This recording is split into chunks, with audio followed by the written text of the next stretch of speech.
राम राम मंडळी. तर कशा आहात तुम्ही? भारी. आपण पण लय भारी. मंडळी, आज आपला अलारामच वाजला नाही, त्यामुळे झाला जिमला जायला उशीर. तसंच पळत पळत जिमला गेलो आणि आजचा वर्कआउट कंप्लीट केला आणि वेट लॉसचा रिझल्ट पाहण्यासाठी वजन करून घेतलं. तर मित्रांनो, आज आपलं वजन भरलेलं आहे 97.4. आपण करत असलेल्या वेट लॉसचा रिझल्ट मित्रांनो भेटत आहे. 300 ग्राम अजून कमी झालेला आहे आणि त्याचा आनंद चेहऱ्यावर पाहू शकता. घरी जाताना नारळ पाण्याचा स्टॉल दिसला, मग म्हटलं नारळ पाणी पिऊनच घ्यावं. आपलं डाएट हलका असल्यामुळे हे असं नारळ पाणी वगैरे प्यावंच लागतं.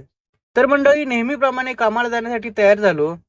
आज गुरुवार आहे आणि आपला उपवास आहे, त्याच्यामुळे आज दिवसभर आपण फ्रुट्सच खाणार आहोत. तर आजच्या पहिल्या मीलमध्ये ॲपल आणि बनाना आहे. सकाळ सकाळ सूर्यनारायणचं दर्शन केलं आणि कामावरती गेलो. मंडळी, हे पहा, आपल्या काळ्या घोड्याचे 10,000 किलोमीटर कंप्लीट झालेले आहेत. मंडळी, आपल्या काळ्या घोड्याने आपलं भरपूर साथ दिलेला आहे. अजूनपर्यंत काही काम काढलेलं नाही.